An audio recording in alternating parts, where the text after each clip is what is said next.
All right, Chair Mitchell, we can start when you're ready. Okay, 1 second. Something clicked on Okay. my computer. Let me get this right. Uh,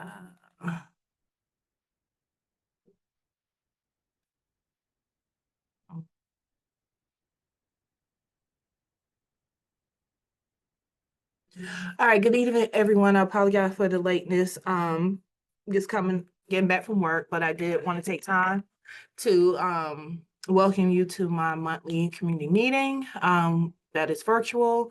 And basically, we'll cover a couple things tonight, but just for those who are joining for the first time, my name is Erika Mitchell. I serve District 5. District 5 represent the Mays Cluster, the Douglas Cluster schools, and the neighborhoods of North Atlanta, which include Underwood Hill, the Bolton Academy area, um, and some other neighborhoods around there. I can't name them all, so forgive me. And I don't serve the schools in North Atlanta, but I do have, outside of Bolton Academy, but I do have some of the neighborhoods. So I just want to acknowledge those neighborhoods that I serve in District 5. My city council member is Dustin Hillis and also Andrea Boone. So I have two city council districts that represent District 5, the board seat that I represent. I've been elected since 2018. And I'm serving currently as the board chair. I also serve on the Atlanta Beltline Board of Directors. I also serve as the policy chair of Atlanta Continuum of Care Committee Governing Council. And what we do there is we provide guidance and policy work around housing. We receive a grant and funding through the HUD, from federal funding of HUD. And so that transitioned down to Atlanta, and we help to house families and individuals that are facing housing insecurity here in Atlanta. And in December, we have a grand opening of 100 units, which we've been working with Partners for Home and several organizations in the city, which we will have a ribbon cutting for. And so those are single family homes, as well, in talking about 3, 4 bedroom apartment housing, as well as 1 to 2 bedrooms. So I'm excited for that work. I also, in my work on the school board, but not limited to Atlanta Public Schools, I've done the expiring coaches cohort for the Council of Great City Schools that focus on student outcomes governance framework. I've been on the advisory committee for the Consortium of State School Board Associations. I serve as a delegate for Atlanta Public Schools for the Council of Great City Schools, as well as the Georgia School Board Association. And under the National School Board Association Council of Urban Boards of Education, I have served on the steering committee. And I'm currently on the steering committee now. I served as the vice chair of the steering committee, and I served as policy and resolution chair as well. I also served under the National Council of Black School Board Members as the secretary and policy chair, policy and resolution chair.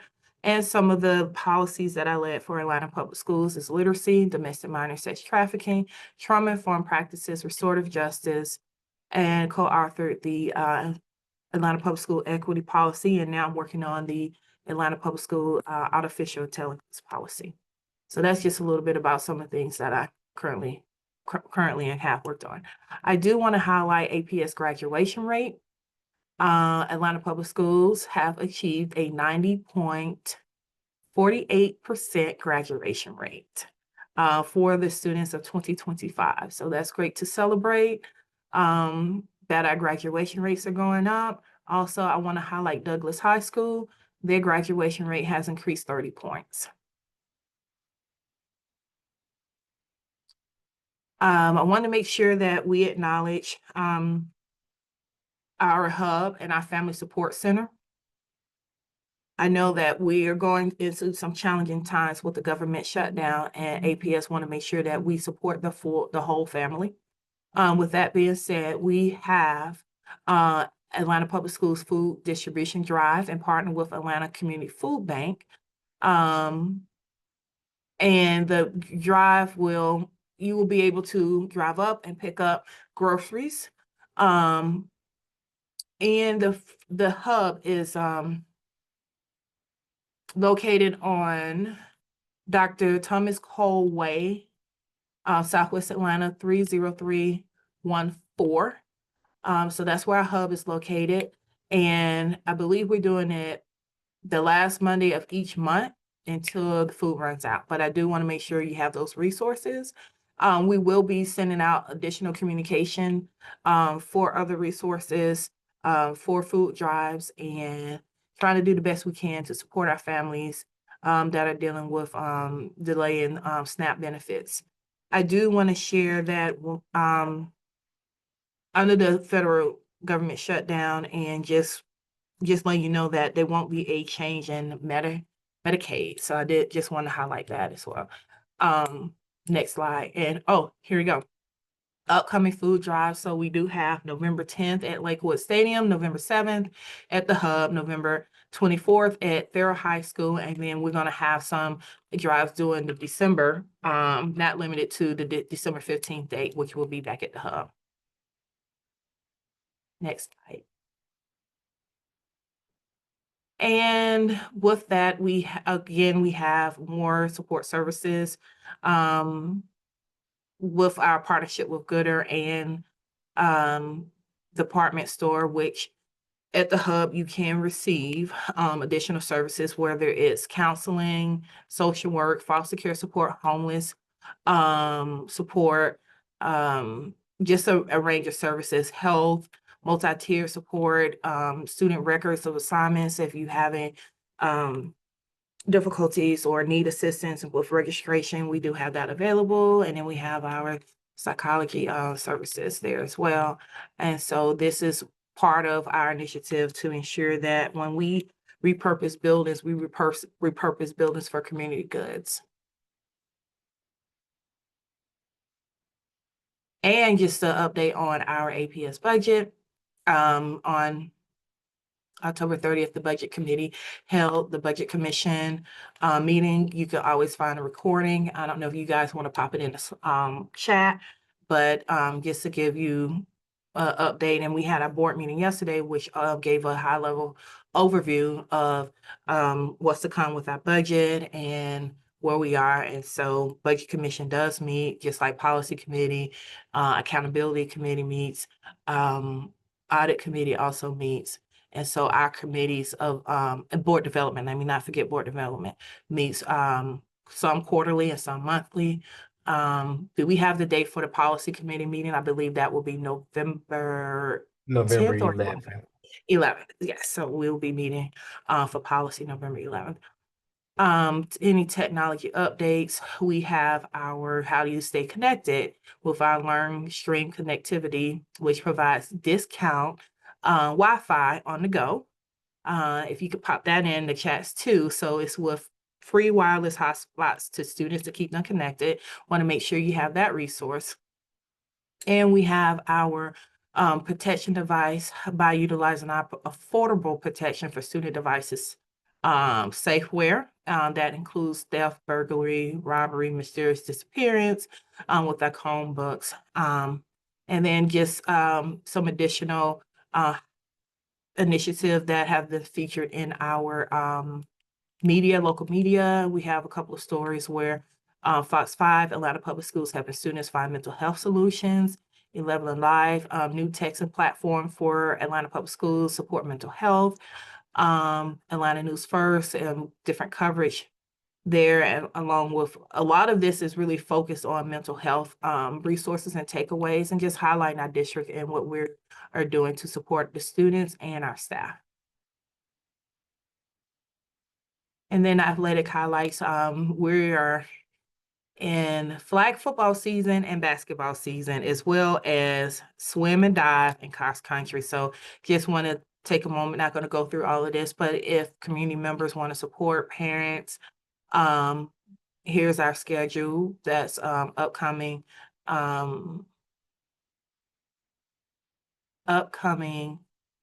sports events for November. I believe that this will be a little bit of this week and next week. And I believe flag football was today. And I wanted to take a moment to talk about our APS Forward 2020 Reshaping the Future of Education, our facilities master plan. Yesterday at our board meeting, we did the first read of what is coming. What we what the scenarios are and the plan moving forward with the facility master plan. So we had an opportunity to do about 22 neighborhood-based meetings and roundtables to engage communities, different communities around what the scenarios could be, to get your feedback, to find a pathway forward regarding the facilities master plan.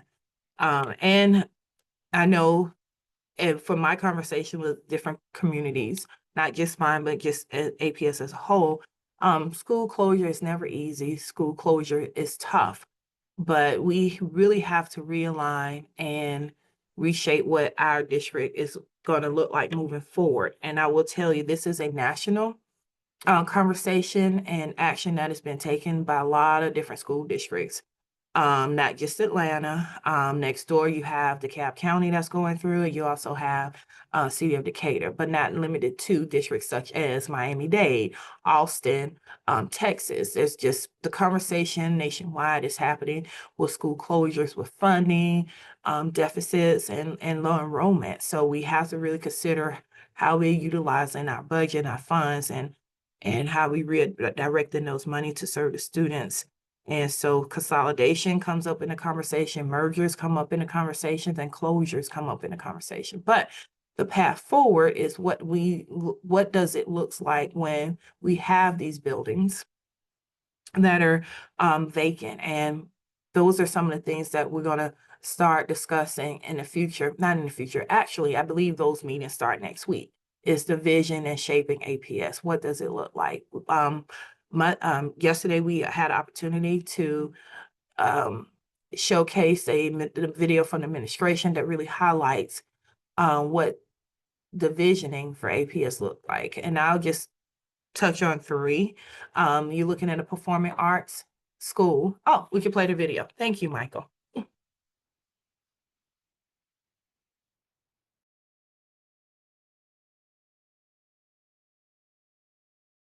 Are you able to get the volume going?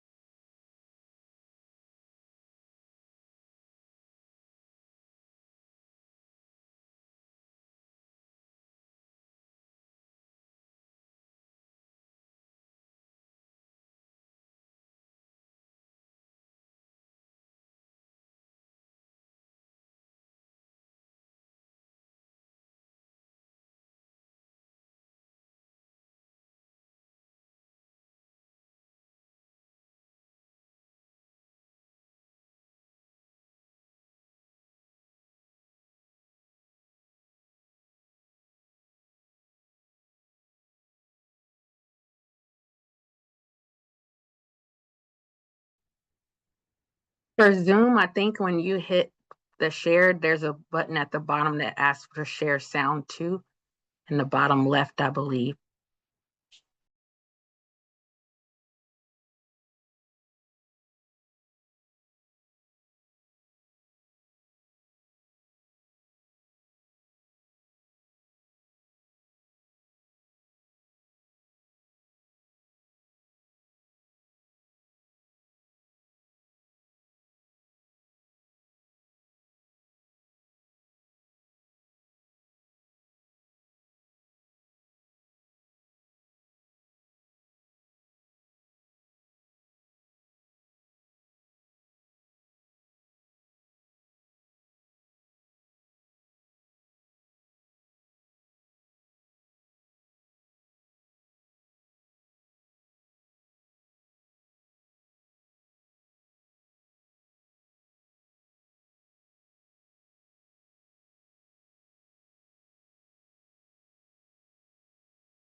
Sorry, you all. We have some technical difficulties. There we go. And potential to be.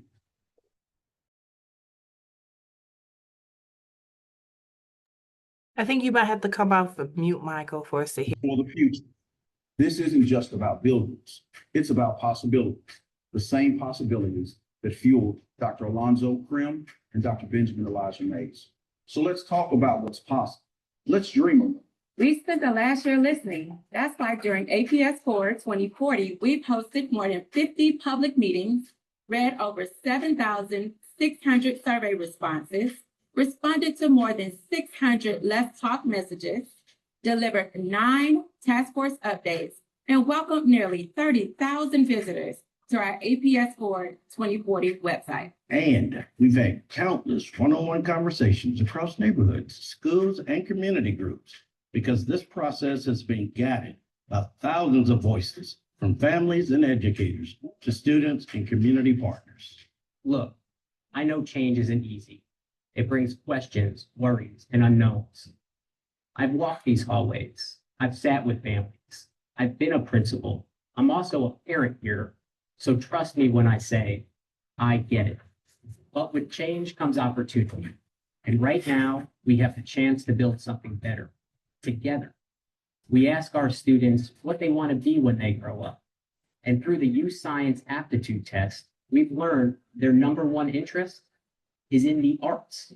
So imagine this, a district-wide School of the Arts right here in Atlanta, based at Carver High School, a place where students can earn college credits while studying design, media arts, and creative tech, with weighted preference for students from the Carver community. We're not just dreaming big, we're building a pipeline from elementary STEAM programs to high school pathways that launch real careers, and that includes healthcare. Right now, we're working on the new Academy for Biomedical and Health Sciences with plans to partner with local and regional medical schools. Students will train in real healthcare settings, earn certifications in mental health, biotechnology, or patient care, and start their path to becoming doctors, therapists, or medical researchers right now.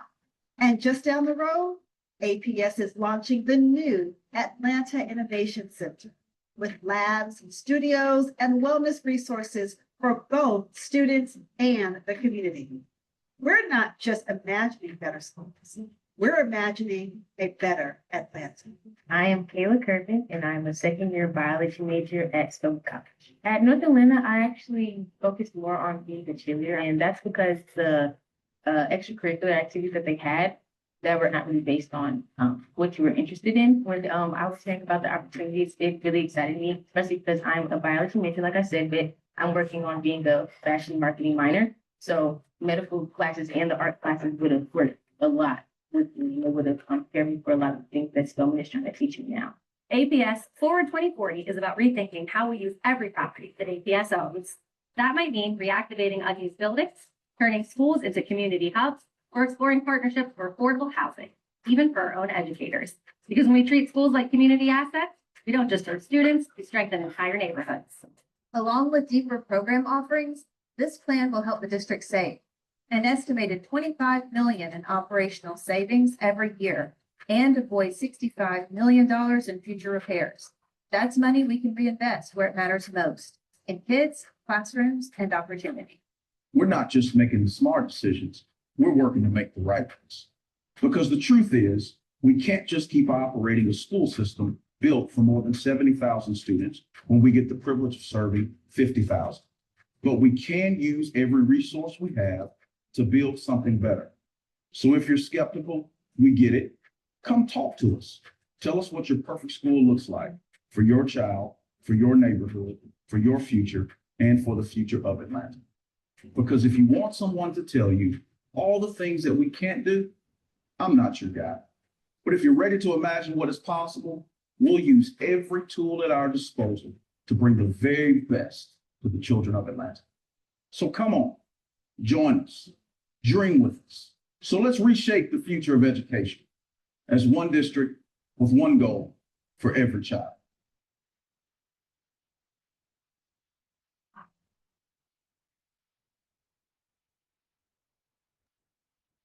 Thank you. So that's kind of what to look forward to. And Travis put in our chat the upcoming visioning meetings for you all to download to give you an idea of what the meeting schedules look like. We want you to engage and to be involved and to bring your ideas and feedback, recommendation, and concerns or issues to the table. With that being said, oh, next slide, Michael. And here's what we have of the list of schools that will be repurposed. Look, you take a moment to look. And this is the list that we voted first read on yesterday at our monthly board meeting.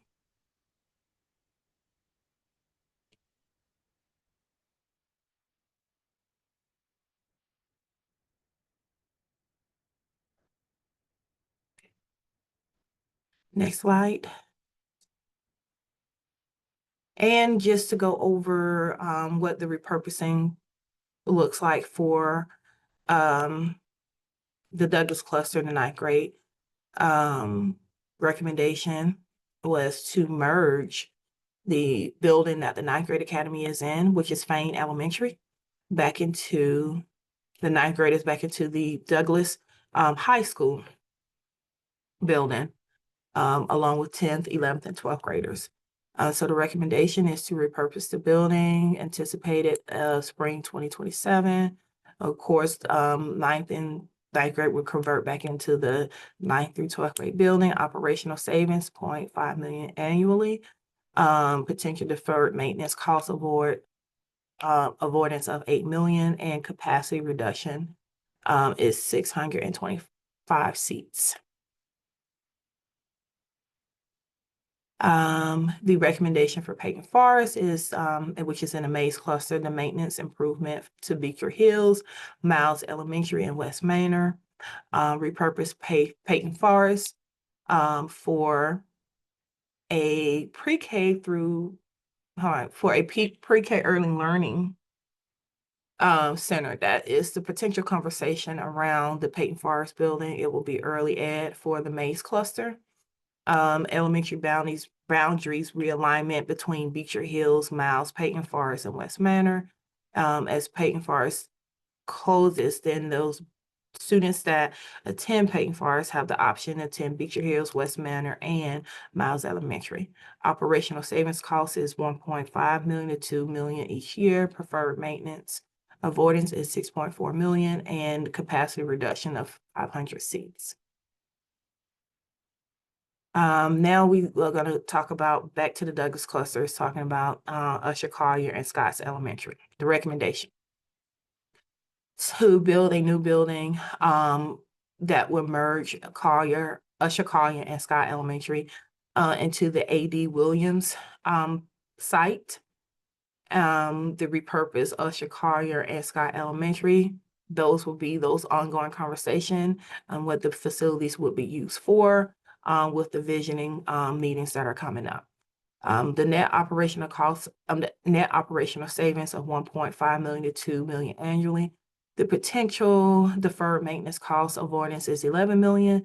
Net capacity of reduction is 400 to 600 seats with this site. Sorry, go ahead. So with that being said, as this presentation comes to an end, I want you all to be mindful that you can scan the QR code to give you the upcoming board meetings. We have the next board meeting will be in December, which will be the first Wednesday of December.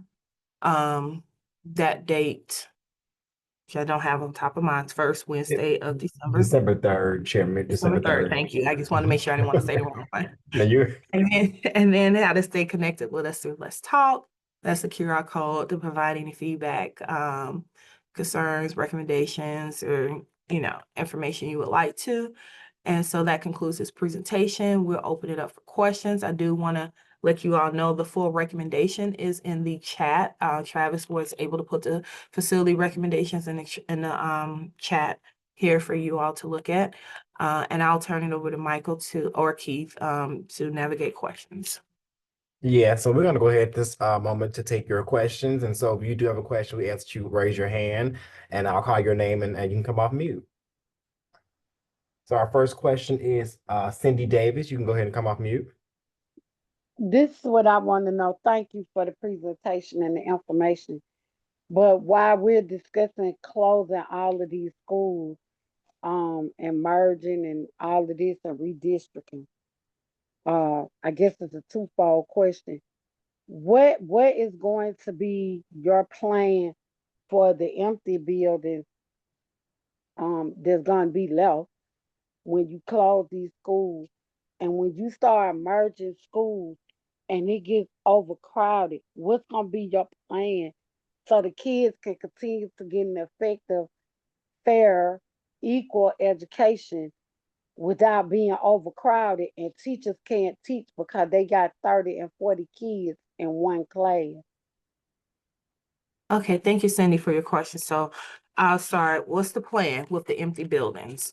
So Hmm. that's what the next engagement round is going to be on, is what are we going to do with the buildings, and getting the community input um, is very key. Now, I've been a big component and a big fan of repurpose the buildings for community good. That's been my passion since I've been on the board. When we have empty buildings, how do we utilize those buildings to serve the communities and what they need?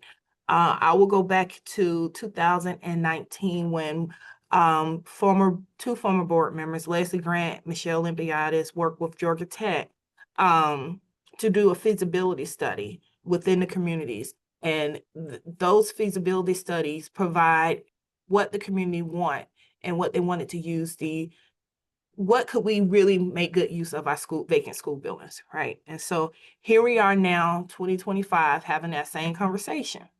And with the next upcoming rounds of meetings, you will be able to have input on what you would like to see the community, the buildings being used for. You have I just gonna throw out some examples. You have early education for kids that are in, pre-K and um 3-year-olds. Well, let me just go back. 0 to pre-K or 0 to kindergarten. You have an opportunity for that. You also have an opportunity to utilize the buildings with different partners and providers in the service industry, meaning they provide a service that benefits the community, whether it's a satellite health clinic through Emory, Grady, or whoever, CHOA, whichever healthcare company. It could be vocational training. It could be a food pantry. It could be lots of different things, right? And so it's up to the community to provide us that feedback, what they feel these vacant buildings could be used for.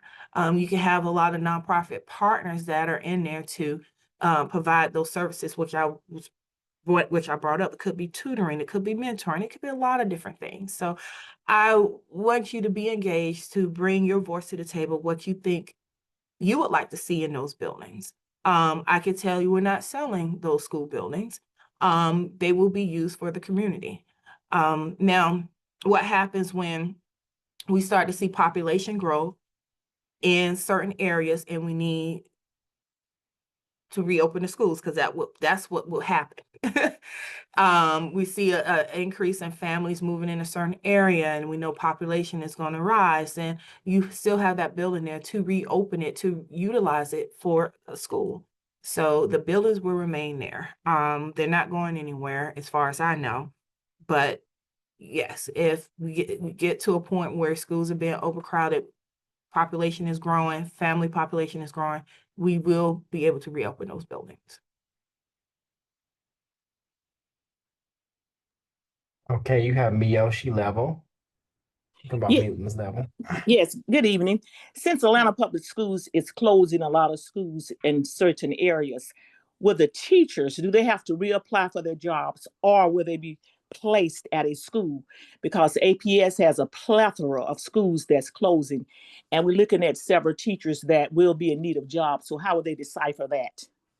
Thank you. So our team is working with HR, and we know that that's the most important, critical part of when you close a school. What happens to the teachers when you have a population that increase in a school where children have to shift and go to a new school? You have an increase in students, then you have an increase in teachers. So the goal is to make sure that we can transition those teachers to accommodate the ones that are working at the closed schools, to transition those teachers and support staff and people that works in the school to the new school buildings because we have to accommodate for more students. And so that's the goal, to find placement for those teachers, support staff, and school staff. Thank All you. right, next we have Keisha Prentice.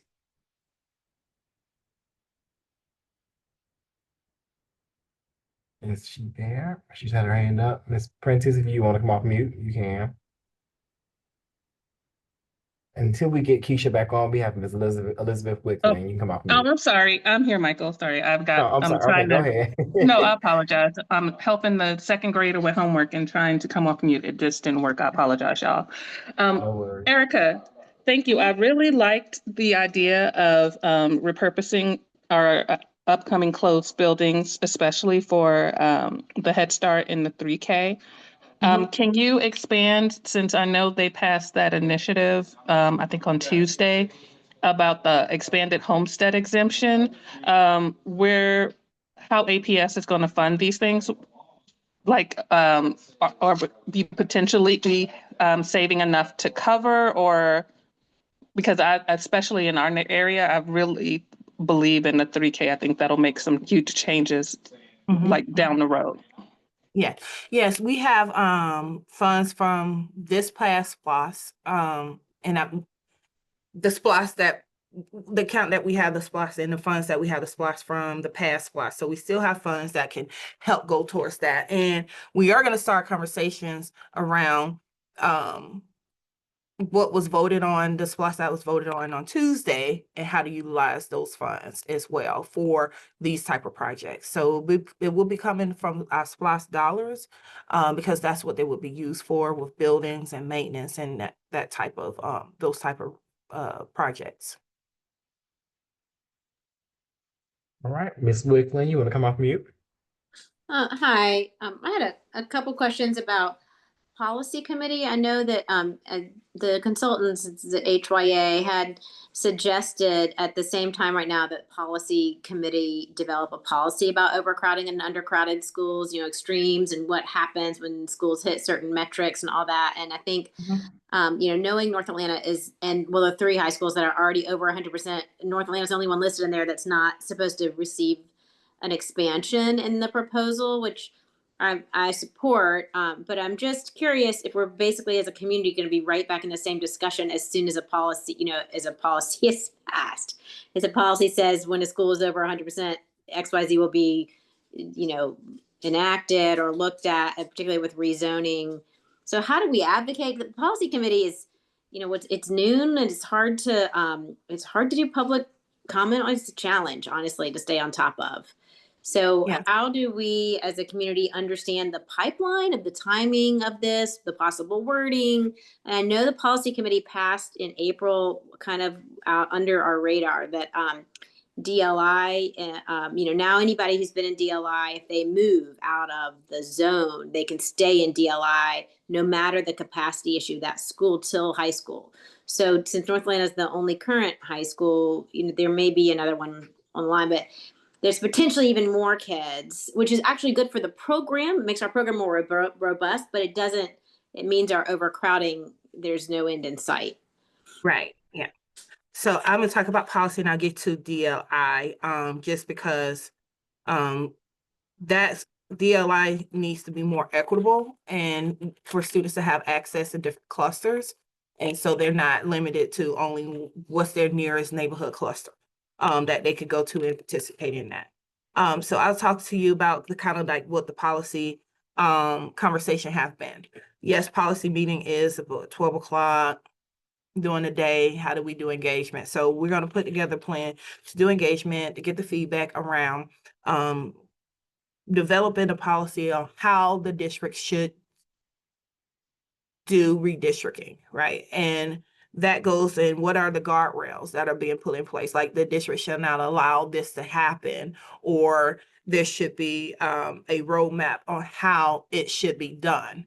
So what policy is going to do is provide the administration with the directives within the policy. And we haven't came up with what those are yet because we're doing a lot of research on best practices, how other school districts have done it in the past. Like we want to make sure we do our research before we start putting ink to paper.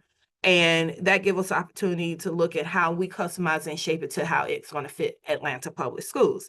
So when I mentioned having a roadmap, having guardrails in place, is basically to safeguard how the process is done and to make sure the process is equitable and what triggers will prompt a redistricting, a rezoning, or whatever it might be. And so those are kind of the roadmap and how we're going to do it.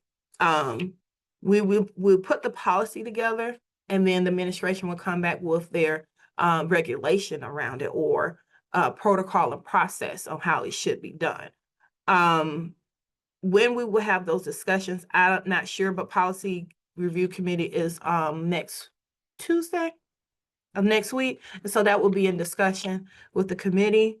If you're not able to attend, I know we have it on YouTube for you to watch. And you also know you can write in your comments. But I think we will have to do a different type of engagement with this because of the type of policy this will be. And so we want to make sure that we have input and feedback from everyone, because this will ultimately be like the blueprint on how to do the redistricting in our district. So I just want to talk to name that. As far as DLI, the overcrowdedness and the policy in April, which you brought up, allow students to, even if they move out of their zone, to continue the program, and that contributes to overcrowdedness. I do understand that. Would love to get a handle on offering DLI in other clusters so it could be a more equitable program, and it's not one cluster on one side of town and another cluster on another side of town. You just got to pick which one you live closer to access the program. I don't think, well, for me, I don't think that's right. I think we should be able to offer it in more clusters. That's just my take on it as a school board member and a mother that has a child in DLI. I would love for DLI to be in, more school clusters than just where we have it at now. I think every student should have access to it, and they shouldn't have to drive a certain way to get access to it in a different cluster.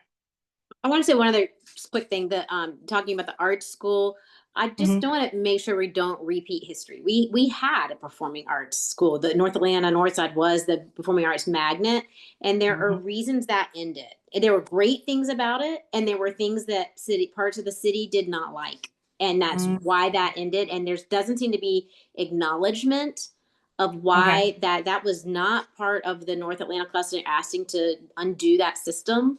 It was other parts of the city asking to undo that system because kids were leaving their home schools, and it was really, what people described it as a brain drain kind of issue. And that home schools, the zones in a lot of schools were basically people were deserting their home and their kids were going off. And obviously it was a different era of transportation and all that. So I just want to make sure it's thought through. And that we're also looking at academics, not a performing arts school that doesn't also have strong academics, but really, really looking at what did not suit the city when we ended magnet programs, and how do we not repeat that same problem. Thank you. Duly noted, because I would love to go back and get some historical context on that for sure. Okay, next we have Cindy Davis. I think my question was touched on, because I was gonna ask, what would be the purpose of turning Carver into a school of art when they already have 4 different schools on one campus, which seemed feasible for me and the community. Now you're gonna close down all those campuses for one campus. Is that my understanding, or am I wrong? So, with Carver, and so there's going to be some conversation around what that looks like in these next round of engagement, and I will ask you to bring that to the forefront, because administration has a plan around how that's going to work and what does the programming look. If you're going to change it to the School of Arts, that's School of Arts and Music component, and add a program to what Carver's already doing. There are going to be some shifts and some changes. I can't speak to what that is going to be. I think that's part of the visioning meetings where we could discuss, and then we could come back with some solutions on how it's going to work. Yeah, I agree with the young lady on the last conversation. That doesn't work. It didn't work for North Atlanta, and I don't see it working in the Carver. Plus, Carver's you spent all that money to rebuild it, and now you're about to change the dynamic of the school. Seems a little backwards to me because a lot of money was put into the rebuilding and the remodeling of Carver, and they put a lot of time and effort because I was in those meetings when they were getting ready to do the shift on Carver. And now you getting ready to do a whole nother shift. And then mind you, you're making this whole shift in an area where the school is pretty much a failing school anyway. Well, I mean, there's a lot of them on that district, but preferably in that area. Don't really make a lot of sense to me. But okay, I go to the board with it. Yeah, just stay engaged because I would love to have your input on that. I don't have the historical context on what happened during that time. But I will research and find out from my knowledge. And no, we don't want to make the same mistakes that happened before. I think we want to do things a little bit differently, but we need to be working in partnership with our parents and community to figure out what that looks like. Like I Okay, said, I don't have like what the plan is. We haven't came up with the plan. We just came up with what we could possibly be as we reimagine what Carver could be, along with what is Washington High School and one more high school I can't think off the top of my head. But there. please be a part of those conversations so that you can add your input and your feedback and your historical context to the conversation. Okay, well, if you need my personal information, if Keith don't mind, he can Yeah. give you my personal information, or I could put it in the chat directly to you. You can jot it down. Okay. Keith, you can send it to me and I can reach out to you. Okay, thanks. No problem. Thank you. Do we have any other constituents that have questions? This is your opportunity to engage with our your District 5 rep and our board chairs and answer any questions you may have.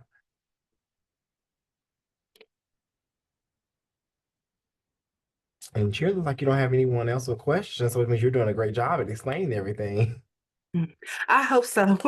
But you all know how to reach me if you need me. And now I'm just gonna let y'all know that I am, and I probably been giving y'all too much personal information, but I'm out for surgery next Wednesday. But I'll be a little bit engaged. It might take me a little bit longer to respond to emails and or phone calls, but just bear with me. Recovery is a month, so I want to take the time to recover, but then also I still want to be engaged with you all while I'm down too as well. So yeah, so I just wanted to let you know if I don't respond right away, um it's not that I can't, it's just, just trying to recover here. But yeah, thank you. And thank you all for joining the meeting this evening. Hopefully you can attend some of these meetings and you have access to the resources. I will ask, I will make sure that if y'all need a copy of the presentation, you have it, as well as a follow-up. So I just wanted to make sure that we stay connected and we communicate as much as we can. So with that being said, I hope you all have a good evening. Thank you for joining me this evening. And please reach out if you need anything. We're here to serve and support our communities and our students. So thank you. Thank you. Good night. All right. Good night, everyone. Thank you. Good night. Bye.